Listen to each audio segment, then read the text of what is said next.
प्रिय बच्चों, आज हम आप लोगों को संस्कृत के माध्यम से पहला पाठ जो आपका वाराणसी जो दिया गया है, उस वाराणसी के पहले पैराग्राफ के अंतर्गत हम आप लोगों को लेकर के चल रहे हैं। तो आप लोग बेटा ध्यान दें। कहते कि सबसे पहले हमें शब्दार्थों पर ध्यान देना चाहिए। यदि आप शब्दार्थ पर यदि आप ध्यान नहीं देते हैं तो आप लोग जो है फिर उसका अर्थ नहीं निकाल पाएंगे, उसका अनुवाद नहीं कर पाएंगे आप। तो एक आपका जो पहला पाठ जो वाराणसी दिया गया तो उसका एक पैराग्राफ है। उस पैराग्राफ के अंतर्गत कहते हैं कि वाराणसी सुविख्याता, वाराणसी सुविख्याता प्राचीना नगरी। वाराणसी का तात्पर्य वाराणसी से हो गया, सुविख्याता का तात्पर्य प्रसिद्ध हो गया। सुविख्याता मतलब बहुत अधिक प्रसिद्ध है, अर्थात अत्यधिक प्रसिद्ध है। प्राचीना का मतलब हो गया प्राचीन से कह दीजिए या पुरानी से कह दीजिए। नगरी माने नगरी। तो जब आप लोगों को शब्दार्थ पूरे क्लियर हो जाएंगे तो आप लोग ध्यान दें कि अर्थ आपको अपने आप बन जाएगा, अनुवाद आपको अपने आप ही बन जाएगा। है समझ में? फिर आया आपका इयम। इयम माने होता है यह, इयम माने यह। विमल सलिल तरांग्या, विमल सलिल तरांग्या। सलिल तरांग्या का मतलब होता है स्वच्छ तरंगों वाली। विमल माने स्वच्छ और तरांग्या माने तरंगों वाली, अर्थात स्वच्छ तरंगों वाली। फिर उसके बाद आपका आया गंगा कूल स्थित। गंगा या, गंगा या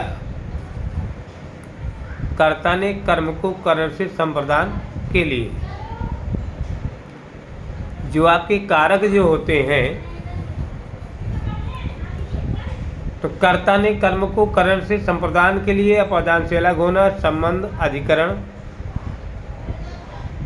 इस प्रकार से 7 प्रकार के आपके जो कारक हुए और अधिकरण, ये 8 होते हैं। लेकिन ज़्यादातर 7 कारकों का प्रयोग ज़्यादातर किया जाता है।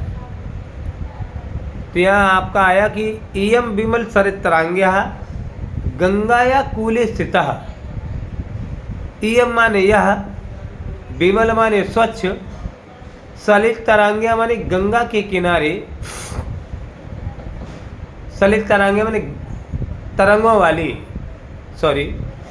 और गंगाया माने गंगा की, और कूले माने किनारे, स्थिता माने स्थित है।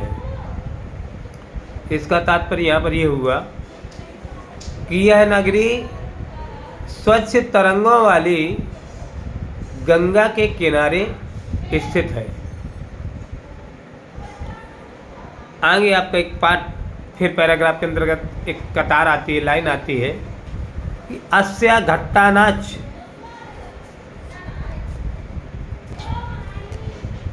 अस्या घट्टानाम बलियाकृति। अस्या माने इसके, अस्या माने इसके, घट्टानाम माने घाटों की, और बलियाकृति, बलियाकृति का तात्पर्य होता है वलयाकृति अर्थात घुमावदार, बलेदार। बले का तात्पर्य होता है घुमावदार। पंक्तियाँ माने पंक्ति, धवलाया माने सफ़ेद, चंद्रकाया माने चांदनी में, बहु माने अत्यधिक, राजती माने सुशोभित लगती है। कहते हैं कि इसके घाटों की जो सुंदरता है, जो शोभा है, तो इसके घाटों की सुंदरता सफ़ेद चांदनी में बहुत ही रमणीक लगती हैं या बहुत ही सुंदर लगती हैं या बहुत सुशोभित होती हैं। फिर कहते हैं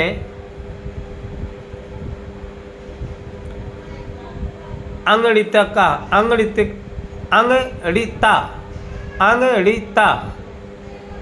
अंगड़िता का तात्पर्य हो गया हजारों की संख्या में, असंख्यों की संख्या में, मतलब जिनकी गिनती न गिनी जाती हो। भाई जब कोई चीज़ 1 2 4 6 8 10 100 200 1000 2000 4000 8000 10000 इस प्रकार से हो जाए और फिर उसके बाद यदि उसकी गिनती ही न गिनी जा रही हो तो असंख्य की संख्या में हो। यहाँ कहते हैं अंगड़िता पर्यटका, यहाँ हजारों की संख्या में पर्यटक मतलब यात्री घूमने वाले क्या करते हैं, सुदूरेभ्या दूसरे देशों से, देशेभ्या और अपने देश से, नित्यम माने प्रतिदिन, अत्र माने यहाँ, आयंती माने आते हैं। यहाँ कुछ लोग अपने देश से कुछ लोग जाते हैं और बहुत से लोग अपने देश से जाते हैं, बहुत से लोग विदेशों से भी आते हैं। ऐसे सब मिलाकर के रोजाना ही असंख्यों की संख्या में लोग यहाँ यात्री पर्यटक आते जाते रहते हैं, हमेशा आते हैं। नित्यम प्रति आयंती, प्रतिदिन ही आते जाते रहते हैं। और जब वो लोग आते हैं तो आने के बाद इस वाराणसी में बाबा विश्वनाथ के लोग दर्शन करते हैं, जो हमारी 12 ज्योतिर्लिंगों में एक ज्योतिर्लिंग यहाँ भी है। तो मैं आप लोगों को कुछ कहानी बताने जा रहा था, लेकिन अभी बीच में नहीं, पहले पूरा अनुवाद कर दूं, उसके बाद आप लोगों को बताऊंगा। कहते कि अस्या घट्टानाम च शोभम विलोकम इमं बहु प्रशंसति। और जो लोग यहाँ आते हैं तो इनके घाटों की जब शोभा को, सुंदरता को जब देखते हैं, देखने के बाद वो लोग बहुत उसकी अत्यधिक प्रशंसा करते हैं। बड़ी ही अद्भुत प्रकार की प्रशंसा करते हुए यहाँ कहते हैं कि यहाँ की सुंदरता बड़ी अजीब है, क्योंकि ये बाबा विश्वनाथ की नगरी है। इस प्रकार से ये पैराग्राफ आपका पहला पैराग्राफ हुआ। मैं थोड़ा सा बीच में आप लोगों को बाबा विश्वनाथ की नगरी के बारे में बताता हूँ कि जब बाबा विश्वनाथ भगवान शिव भोले शंकर माता पार्वती के साथ यहाँ वाराणसी नगरी जब आए, जब उन्होंने गंगा में स्नान किया तो जिस घाट पर ये जो है स्नान कर रहे थे, वहीं माता पार्वती की मणि जो है गिर गई। गिर जाने के बाद वहाँ जो है बहुत ढूंढा गया उसको, लेकिन वहाँ जो है वो मिला नहीं। और जब मिला नहीं तो बाबा भोलेनाथ बहुत ही अत्यधिक क्रोधित हुए और कहने लगे कि जिस तरीके से आज हम दोनों पति और पत्नी इस चिलचिलाती हुई धूप में हम अपनी पत्नी के, माता पार्वती के मणि को, कलिका की मणि को खोजते रहे और वो मिली नहीं, तब क्रोधित हुए भोले बाबा ने, उन्होंने उस घाट को श्राप दे दिया कि जिस तरीके से इस चिलचिलाती हुई धूप में आज हम इसको ढूंढते हुए, मणि को ढूंढते हुए हम त्रस्त हो गए और मणि मिली नहीं।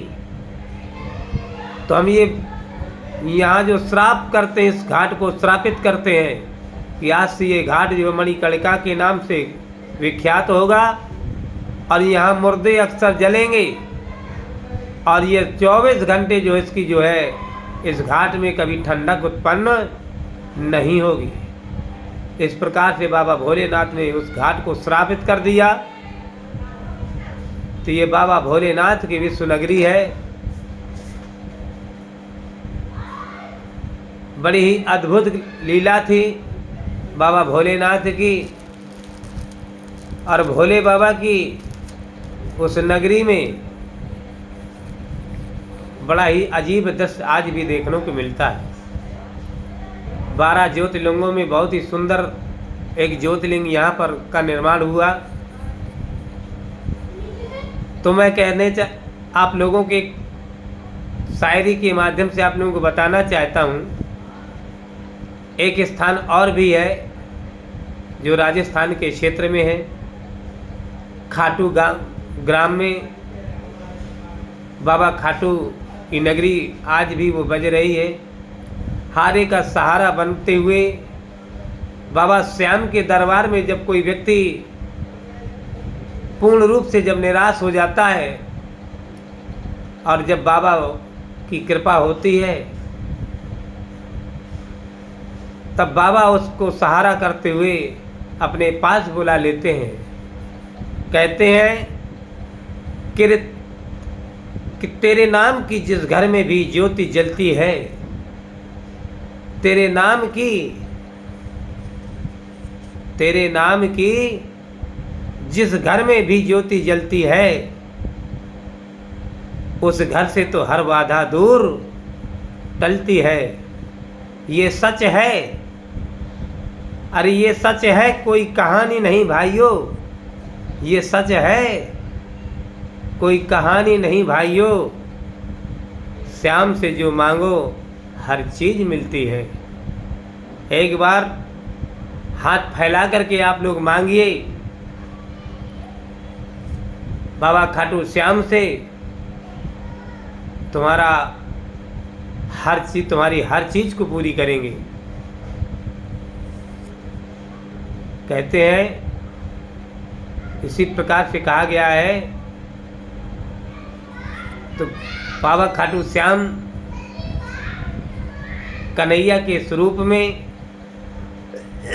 श्याम का जब स्वरूप दिया गया, तो जब जो है